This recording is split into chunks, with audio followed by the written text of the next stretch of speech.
Buenos días a todas y a todos. Me da mucho gusto conectarme nuevamente con ustedes. Celebro mucho esta iniciativa del Estado de Sinaloa de convocar a equipo de oficinas centrales a sumarnos a sus procesos de formación. Para nosotros también es muy relevante porque podemos darnos cuenta de cómo lo están viviendo en la entidad, en el territorio concreto, y pues además nos hacen sentir útiles, ¿no? Poderles servir y poderles apoyar en este proceso de formación tan importante. Veo muy nutrida la asistencia, pues desde el coordinador Anatolio, que me da mucho gusto saludar, el jefe de programas y pues muchos coordinadores académicos, educadores comunitarios de acompañamiento regional, educadores comunitarios de acompañamiento. De verdad, me da mucho gusto que hagan presencia, que hagan este esfuerzo de ir construyendo una visión común. Y pues el día de hoy, con la invitación a Luis Gerardo, creo que están dándole al clavo en algo que es muy importante, que es aprender de nuestra historia, ¿no? Yo creo que si sabemos de dónde venimos, de nuestro origen, podemos darle mucho más sentido a lo que es el CONAFE en este momento de regreso del doctor Gabriel Cámara, que pues hace 26 años, justamente el doctor invitó a Luis Gerardo, a su servidora y a otros más a sumarlos a un desafío muy grande que era desarrollar una propuesta para el nivel de educación secundaria, ¿no? Y bueno, Luis Gerardo, yo sí quiero destacar que ha sido un gran fiel amigo del doctor Cámara, pero además pues alguien que ha experimentado la relación tutora en contextos muy, muy diversos. Y yo algo que le reconozco y que le admiro mucho a Luis Gerardo es la mirada que tiene desde la antropología, ¿no? Él se formó desde como etnólogo, él es antropólogo, él tiene una preocupación siempre por entender cómo somos las culturas, cómo nos expresamos los seres humanos, y pues su mirada siempre es de mucha riqueza, ¿no? Actualmente Luis Gerardo nos está ayudando mucho a llevar el liderazgo en el proceso de la renovación del marco curricular del modelo ABCD, que pues ahora le queremos dar una trascendencia mayor al convertirlo en un modelo de educación comunitaria para el bienestar. Y Luis Gerardo pues ahí ha estado muy perseverante, muy atento, siguiendo este proceso.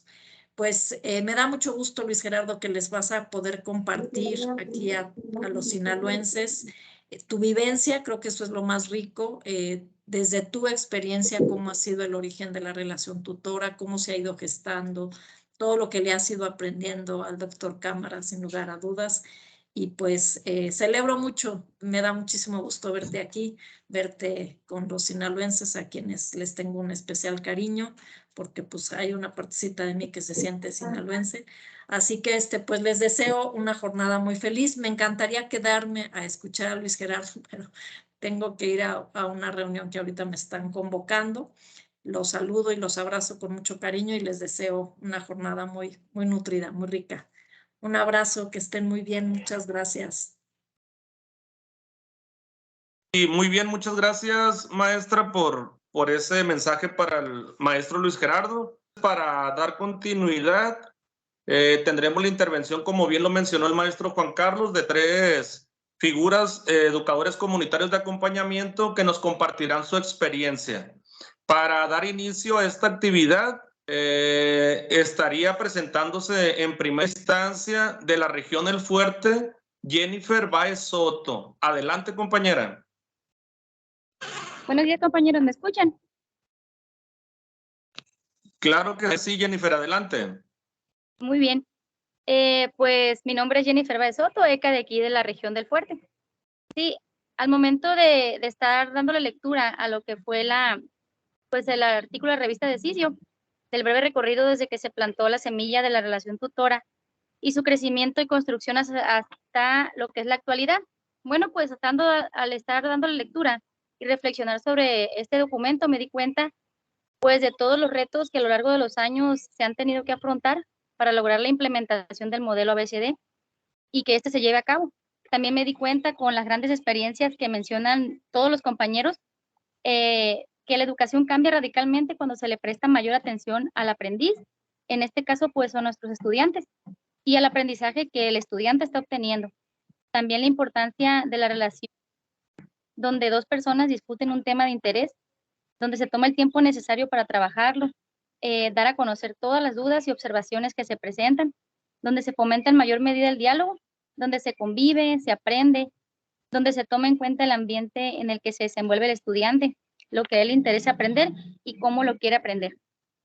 También la importancia de ir incorporando a los estudiantes dentro del modelo, que se vayan empapando de la relación tutora para que llegue el momento en el que ellos puedan, si así lo desean, pues ser tutores y puedan ayudar a otras personas a obtener muchos aprendizajes y que con ellos se logre crear una comunidad de aprendizaje donde todos aprendan de, pues de todos.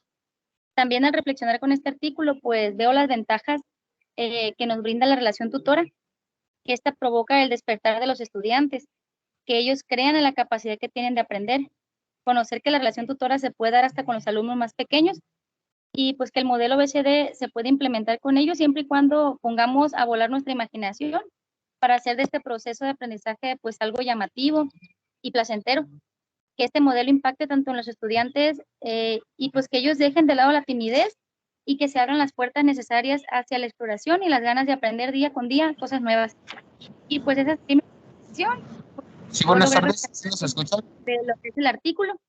Y sí, pues, sí, pero así está. Muchas gracias. El técnico está ¿Sí nos escuchan? hablando, si están escuchando. Sí, sí lo escucho. Muchísimas gracias, compañera Jennifer. Creo que ya el maestro Luis Gerardo lo tenemos, ya lo podemos escuchar. Ahora sí le damos la voz al maestro Luis Gerardo. Adelante, maestro. No se abre casi. Ok, ya, ahora sí, ¿ya me escuchan? Bueno. Sí, maestro.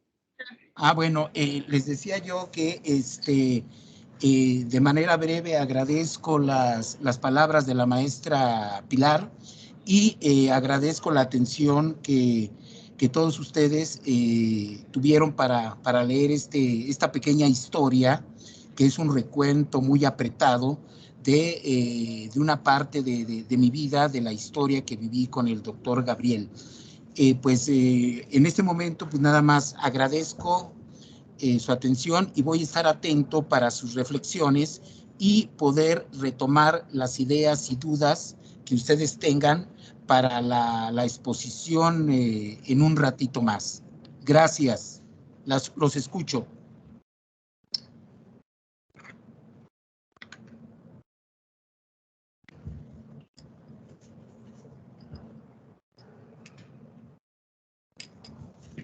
Bueno. Sí, muchísimas gracias, maestro. ¿Sí lo escuchamos? No sé si quiera decir alguna palabra, unas palabras más. No, nada más decirles que aquí voy a estar atento para lo que ustedes comenten y retomarlo cuando a mí me toque la participación. Muchas gracias. Perfecto, maestro, muchísimas gracias.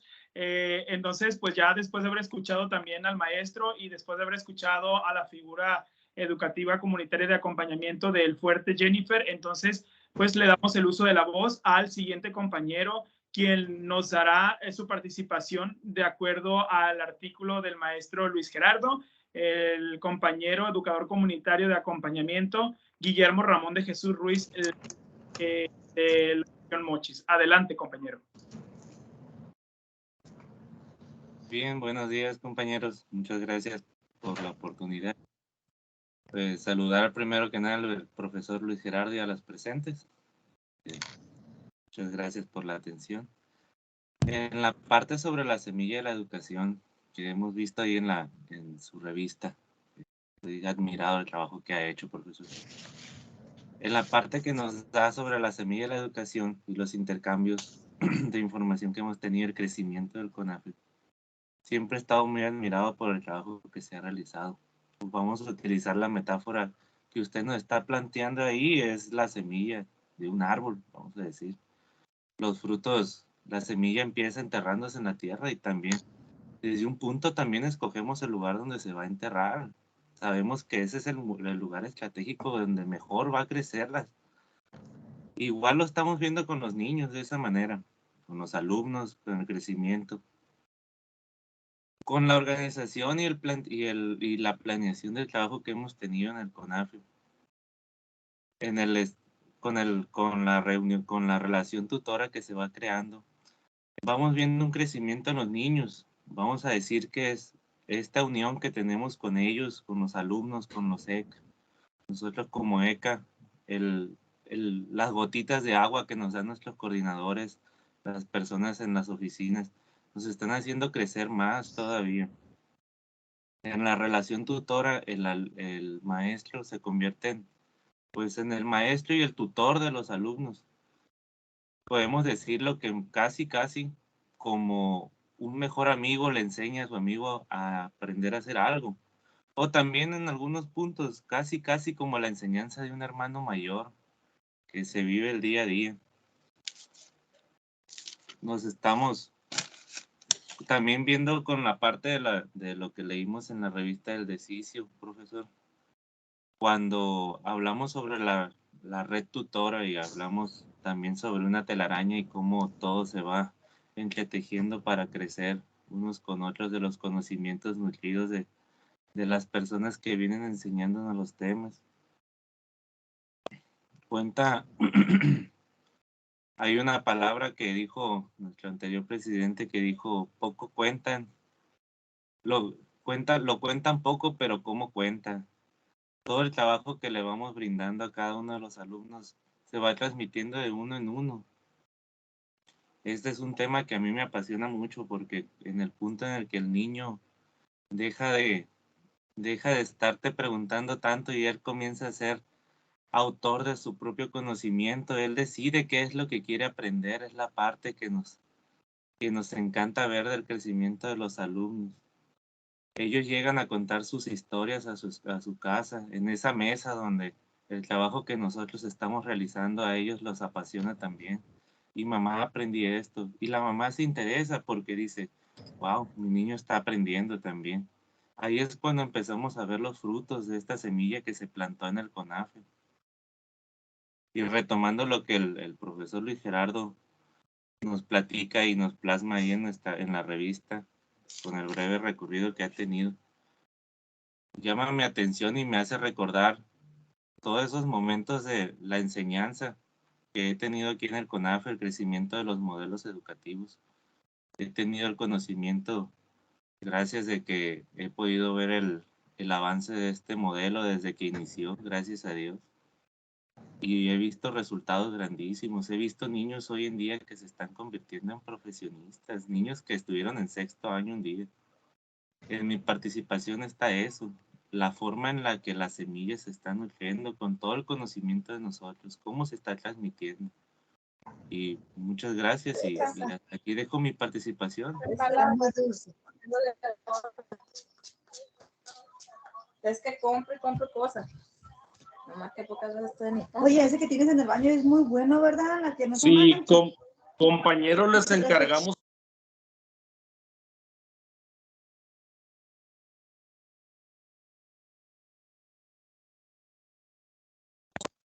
Sí, muchas gracias, Guillermo, por esa participación. Igual pedirles, compañeros, que tengan mucha atención con sus micrófonos, ya que sí ha habido varios abiertos. Para dar continuidad, tenemos la intervención de la región de Choice, Ana Patricia Valenzuela Luzania. Adelante, compañera Ana Patricia. Buenos días, ¿sí me escuchan? Mi compañera Ana Patricia tuvo un pequeño inconveniente, entonces mi nombre es Mónica Alcántara Orduño, soy ECA de la región de Choice y yo voy a dar mi participación respecto a la revista de Decicio. Lo que más me llamó la atención al momento de estar leyendo es cómo ha tenido la evolución la red de tutoría desde su crecimiento, desde que nació, del dónde surgió. Creo que el saber el origen del dónde proviene es muy importante para saber hacia dónde va, qué tanto ha avanzado, qué tanto ha sido su evolución, qué tanto impacto ha tenido todo esto referente a los niños, a los padres de familia. Es una revista súper interesante que me gustó mucho en lo particular. Me gustó mucho que recalca mucho el crecimiento que ha tenido, los contratiempos o, ¿cómo se podría decir?, problemitas, inconvenientes respecto a su crecimiento, que en ciertas ocasiones se tuvo que detener este modelo para avanzar un poco más. Entonces, el modelo educativo ABCD es un modelo súper bonito que a mí me encanta, ya que ahora ya no se lleva a cabo simplemente con los niños dentro del aula, sino también ya se están llevando a cabo con los padres de familia dentro de la comunidad. Está creciendo esta semillita de la educación, ya está dando frutos, se está enraizando muy, muy, muy bien dentro de todos los espacios educativos. Entonces hay que aprovecharlo al máximo. A mí es algo que me emocionaba mucho al momento de estarlo leyendo, porque decía yo, wow, o sea, yo no sabía de dónde venía, yo no sabía cuántos problemitas había tenido, yo no sabía desde qué años estaba trabajando. Yo pensé que cuando yo entré a CONAFE, yo dije, ay, es algo que apenas van como algo piloto, y nada que, o sea, estaba leyendo la revista y ya tiene años, estaba leyendo los redactos de Gabriel Cámara. Entonces es algo muy interesante que me gustó mucho. Te recalca también muchas cosas interesantes de cómo se ha ido llevando la posprimaria, postsecundaria, cómo ha ido avanzando la educación en diferentes partes de nuestras regiones más marginadas, más lejanas. Entonces es algo muy interesante que a mí me gustó mucho.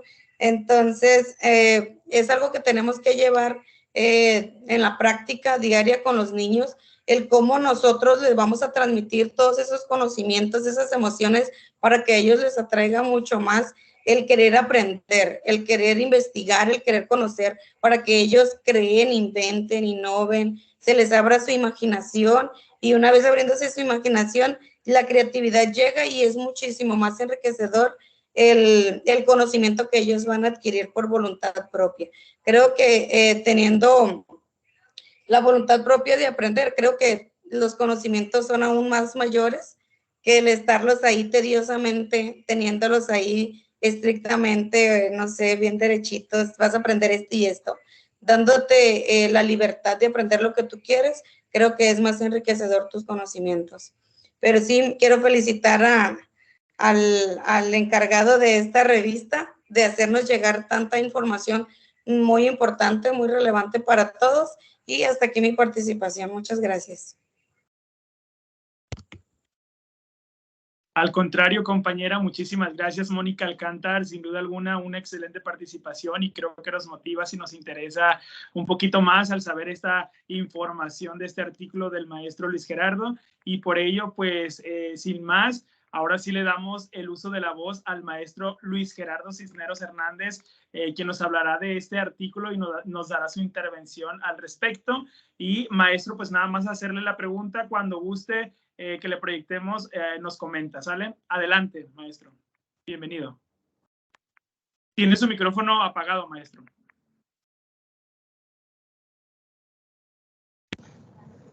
Si gustan, ya pueden poner la presentación. ¿Sí se escucha?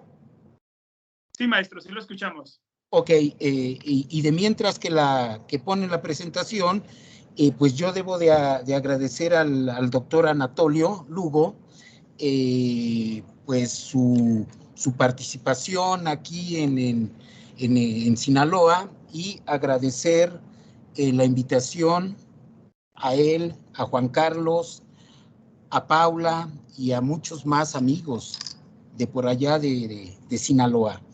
Después de esto, a mí me gustaría decirles que más que una presentación así seca, a mí me gustaría hacer pequeños espacios para que ustedes puedan reaccionar y hacer preguntas, para que de esta manera se convierta esto en un diálogo, ¿sí?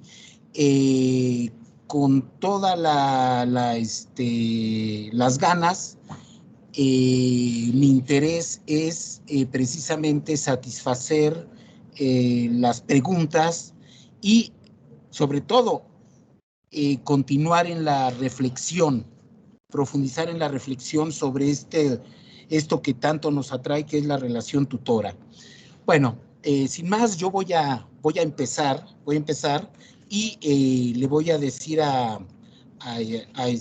Paula que si me apoya y yo voy a pedir en determinados momentos la pausa para que de parte de ustedes pueda haber alguna intervención.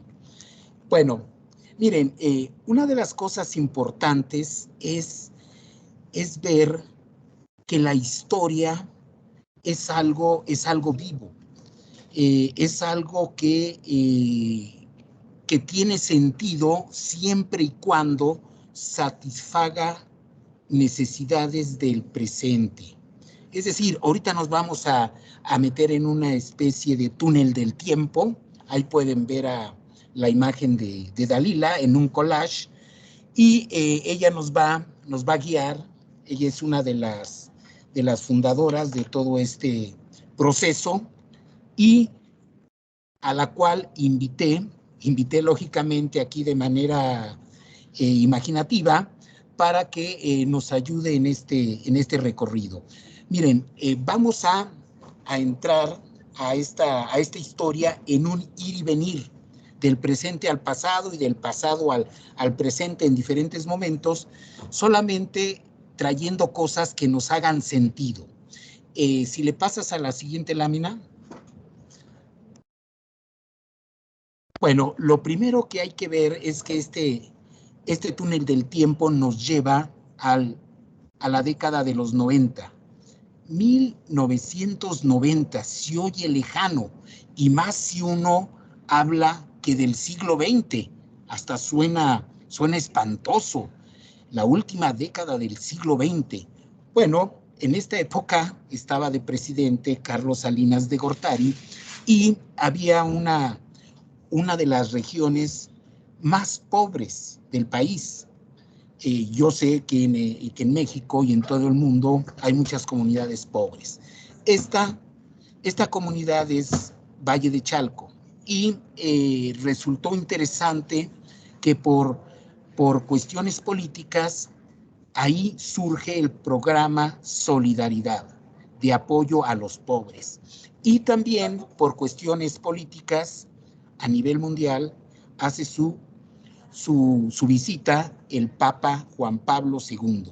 Todo esto hace que esta comunidad, pues en un determinado momento, la infraestructura, la pavimentación y la pobreza en la que se encuentra comience a cambiar.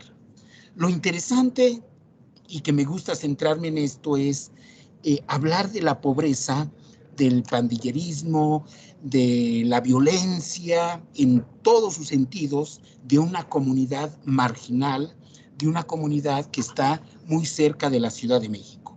Y ante esto, inmediatamente se hace una escuela de primer mundo, porque con infraestructura muy bonita, que contrasta lógicamente con el aspecto de la región y la pobreza, es un edificio que lógicamente no tiene que ver mucho con lo que está sucediendo ahí. Se sale del contexto, ¿sí? Y también los estudiantes no tienen mucho respeto hacia esta infraestructura que se ve impecable, de tabiques rojos y muy bonita, ¿sí? Con amplios corredores, salones amplios, todo. Ellos no están en este momento acostumbrados a ver eso en su entorno. Son jóvenes violentos que han sido marginados y que sus papás tienen que levantarse temprano para 2 horas, 3 horas de camino y llegar a su centro de trabajo. Ante esta situación, ¿qué hacer? ¿Qué hacer en el aspecto educativo? Una secundaria que pretende ser innovadora, ¿sí? pues, ¿qué hacer? La respuesta es cuando en 1991 llega el doctor Gabriel y le dice a la planta de maestros, muchos de los que estábamos ahí como docentes no éramos docentes de formación, ¿sí? Veníamos de diferentes partes. Y Gabriel nos dice, ¿quieren hacer un experimento real? ¿Quieren trabajar con la comunidad? Pues yo les voy a proponer algo. Vamos a dejar libertad plena para que los estudiantes, jovencitos de secundaria, pues decidan qué cosas estudiar. Inmediatamente Gabriel ordena, como asesor del proyecto, ordena que se abran las puertas de la escuela. Y en los primeros días de clase, pues todos los muchachitos, los jóvenes, salen en estampida, ¿verdad? Y andan por ahí vagando. El chiste era sentirse fuera de la escuela, sentir esa sensación. La consigna por parte del doctor Gabriel, nuestro asesor, era en ese momento, no hay que seguirlos, hay que dejar que ellos regresen. Y efectivamente, después de una semana, comienzan a regresar los muchachos. Y para este tiempo, la estructura de la escuela, ya platicada con Gabriel, tiene una dimensión diferente. Se trata de hacer cosas diferentes con lo que se tiene en ese momento y partir del interés de los estudiantes. Entonces, ¿cómo saber el interés de los estudiantes si andan por ahí vagando? ¿Sí? ¿Cómo saber eso? Bueno, lo primero es cambiar la relación con ellos. Ellos estaban acostumbrados a ser golpeados, a pedirles cuenta, a no pedirles su opinión, a estar de forma pasiva en el aula, recibiendo información, repitiendo conceptos, cosas que no les hacían sentido. Entonces, para ese tiempo, esta secundaria, Instituto Patria de Chalco, ¿sí?, ya es una escuela con 300 estudiantes, ¿sí?, y con una planta de maestros para satisfacer 2 aulas por cada uno de los campos formativos, ¿sí? Entonces, la dinámica es sencilla. Por la mañana hay que trabajar la parte académica, ¿sí?, la parte de las clases.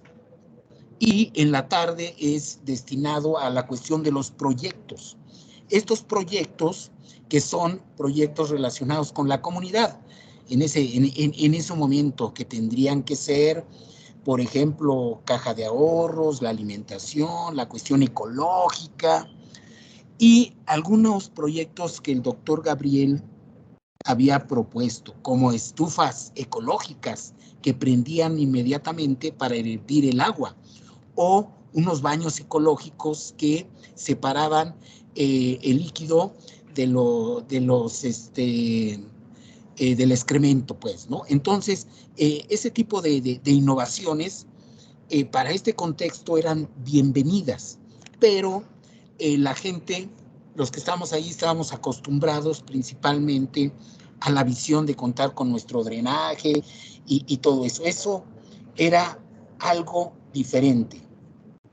La otra cosa, principalmente lo importante, es el cambio de relación que comenzamos a tener con los estudiantes. Al no seguirlos, ellos comenzaron a regresar a las aulas y se metían a las aulas que ellos querían en un determinado momento, ¿sí? Podían estar en ciencias sociales o en ciencias naturales, en matemáticas, en español.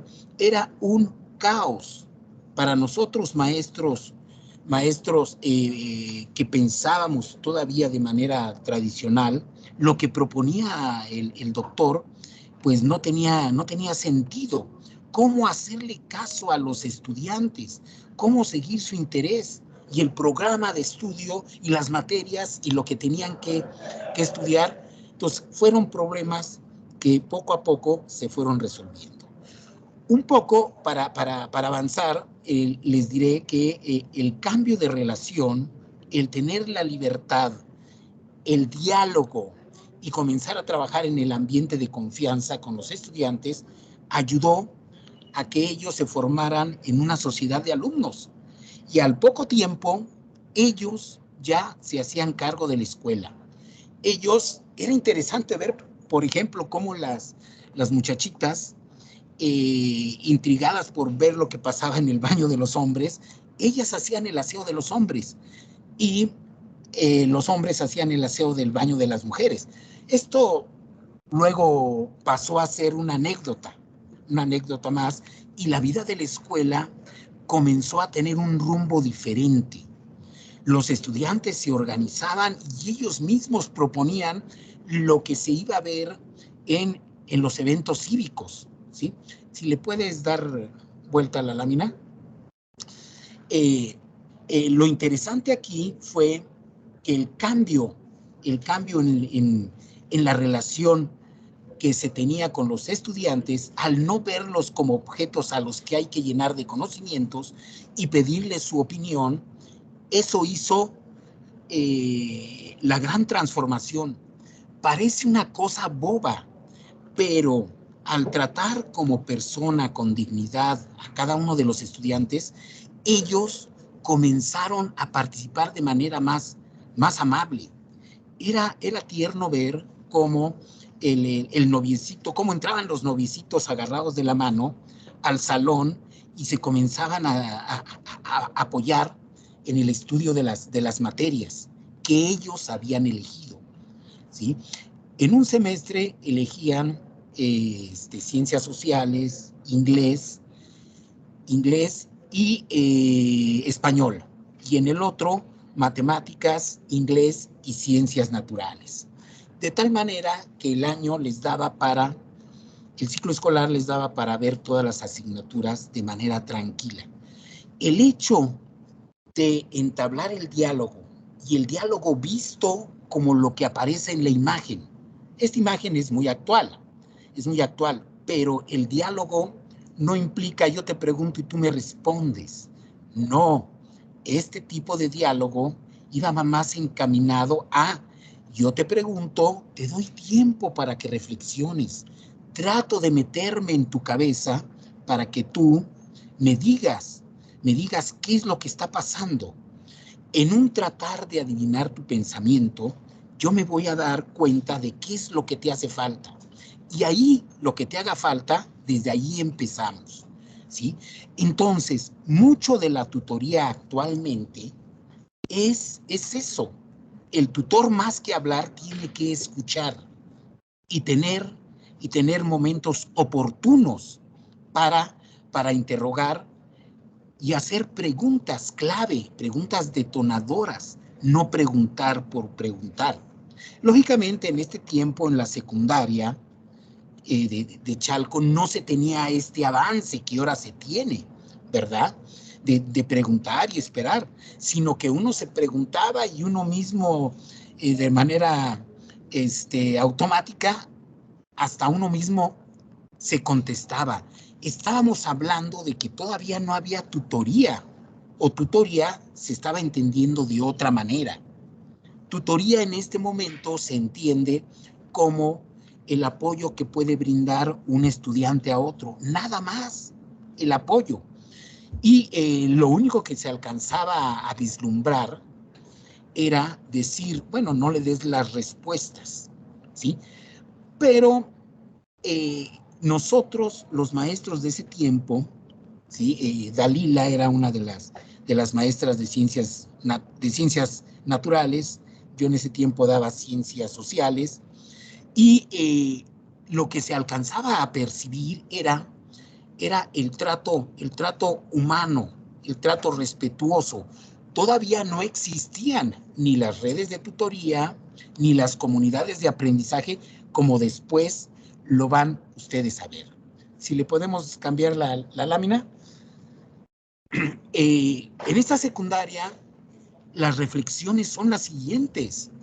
el tiempo se puso al servicio del aprendizaje. ¿Qué quiere decir eso?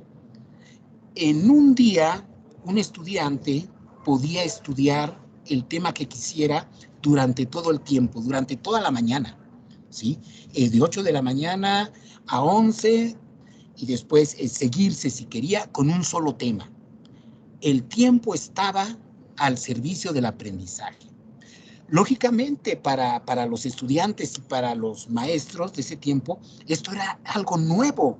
Nos estábamos enfrentando a cosas diferentes a lo que se practicaba en las demás escuelas.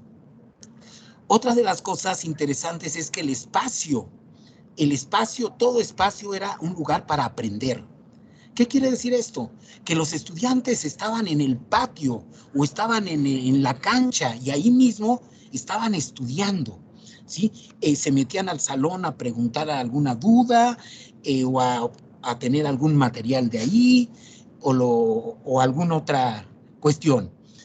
Pero la pasaban en el día, en la jornada, en el patio, y una de las ideas del doctor fue poner pizarrones en todos los lugares. Y entonces uno andaba en el patio y podía estar dando asesoría. Le llamábamos tutoría, pero prácticamente era esta cuestión del diálogo. Todavía era este diálogo ingenuo. Era tan ingenuo este diálogo que uno por academia había construido una metodología, ¿sí? Una metodología que era un relojito. Y ese relojito era: número 1, elige el tema; número 2, ve los títulos; número 3, ve cuántos párrafos hay; número 4, necesitas ver las ilustraciones; número 5, y así, 12 pasitos. Entonces, la cuestión ingenua de uno era que los estudiantes estaban adentro o afuera del aula con su libro de texto u otros materiales y estaban siguiendo ese relojito de manera mecánica. Y nosotros, al ver esa tranquilidad, decíamos: están aprendiendo por cuenta propia. No, los estudiantes lo que estaban haciendo era la talacha. Llenaban cuadernos y cuadernos. Párrafo 1, ¿de qué se habla? De esto. Párrafo 2, ¿de qué se dice? Párrafo 3, y así se la pasaban. Esa era la cuestión ingenua, ¿sí? Más talacha, no había mucho diálogo, ¿sí? Como el que hoy hay en la tutoría. Pero este era el inicio. ¿Sí? Lo ingenuo de nosotros era pensar que estaban aprendiendo por cuenta propia porque estaban tranquilitos, ¿sí? Y lo que les pedíamos en esa parte del relojito era que escribieran algo de lo que estaban haciendo, del tema y de cómo estaban aprendiendo. Desde luego, este va a ser el inicio del registro del proceso de aprendizaje, el RPA. Y lo mismo, también la cuestión de pedirles que hicieran una demostración. De repente llegaban los estudiantes y le decían: profe, voy a exponer. Y entonces extendía su cartulina y comenzaba a demostrar. Y nosotros, todavía de manera ingenua, preguntábamos sobre la cuestión del tema, ¿sí? Posteriormente nos dimos cuenta que habría que preguntar más sobre cómo está aprendiendo el estudiante. Pero en este momento esas eran las cuestiones ingenuas. Y el hecho de darles textos originales, había unos textos tan difíciles que ni nosotros mismos, como maestros, entendíamos bien. Y que nosotros, por medio de ese método, los estudiantes le hacían a la talacha, le hacían el intento. Les voy a decir el título de uno, ¿sí? Había un texto que se llamaba Contribución a la crítica de la economía política, de un par de autores, y se los dábamos en historia, y eran tres cuartillas, y nosotros, pensando que estaban aprendiendo, pero estaban ellos repitiendo lo que decía el texto.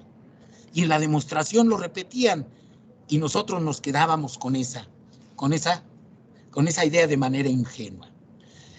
En este momento nosotros como docentes estábamos partidos. Por ejemplo, en la mañana estaba la cuestión de la academia. En la tarde estaba la cuestión de, durante todo el día estaba la cuestión de la tutoría, pero principalmente en la tarde, cuando los estudiantes se metían a algún proyecto, uno pasaba a ser tutor de más o menos 25 estudiantes, ¿sí? Y en ese tiempo de la tarde uno desarrollaba algún proyecto. A mí me tocó la cuestión de la historia de la comunidad, la tradición oral. Ese era el proyecto. Yo era tutor de 25 estudiantes y mi tarea era acercarme a ellos y ver cómo se sentían, tratar de apoyarlos en sus tareas y de decirles, de negociar con los maestros algunas cosas en calificaciones y todo eso. Entonces, estas eran las tres cosas que estaban partidas: la academia, la cuestión de la tutoría y la cuestión de los proyectos, ¿sí? Estos proyectos que muchas veces ni eran comunitarios, eran como actividades muy concretas que hacían los estudiantes, ¿no?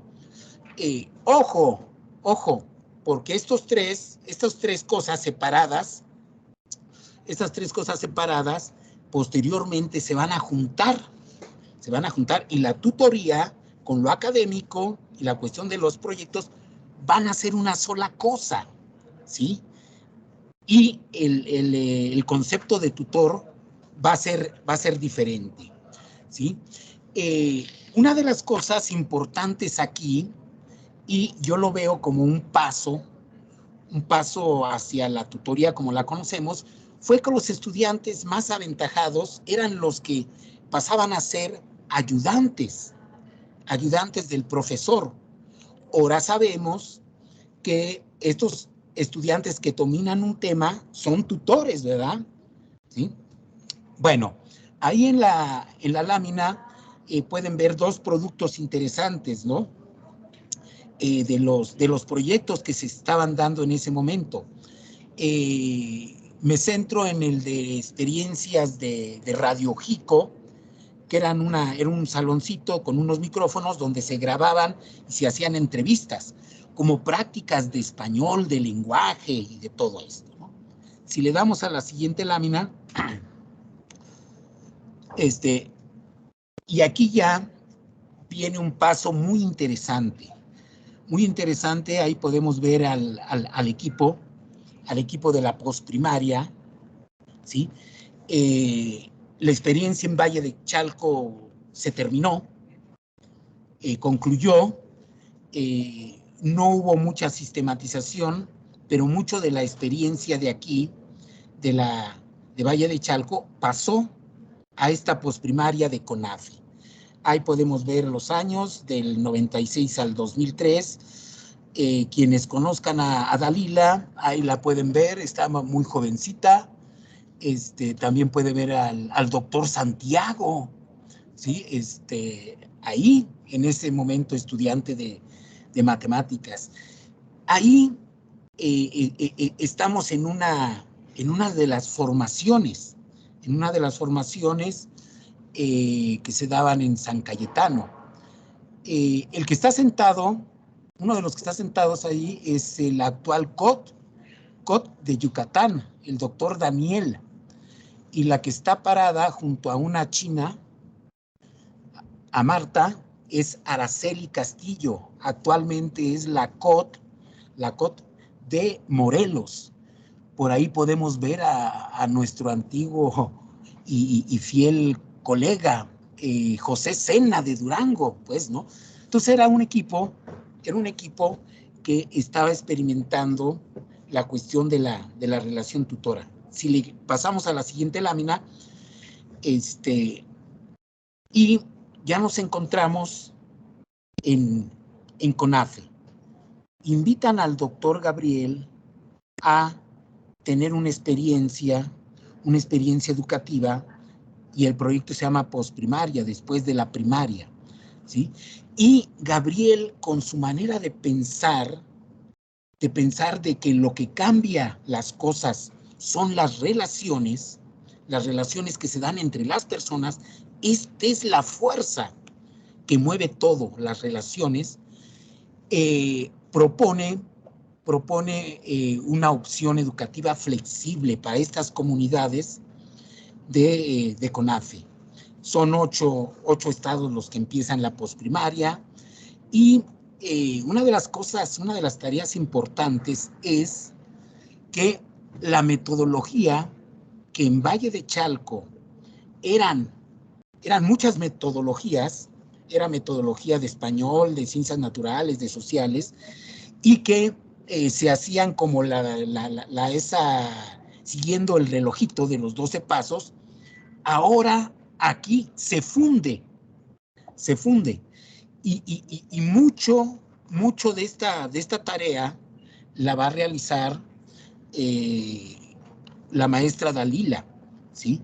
Decir, bueno, es que debemos de enfocarnos a aprender, y tenemos que tener una metodología que sea buena para matemáticas, para español, naturales y sociales, ¿sí? Y entonces esta metodología se hace una para todos. Se pule el registro de proceso de aprendizaje. Que hay que pedirles a los estudiantes que registren, pero no todo el tema como lo hacían antes. Vamos a pedirles que registren cómo están aprendiendo, cuáles son sus obstáculos, de qué manera están sorteando estos obstáculos. ¿Y qué creen? Aquí ya aparece un instrumento que es el registro de tutoría. Comienza a tener sentido. Tutor es el que atiende al estudiante.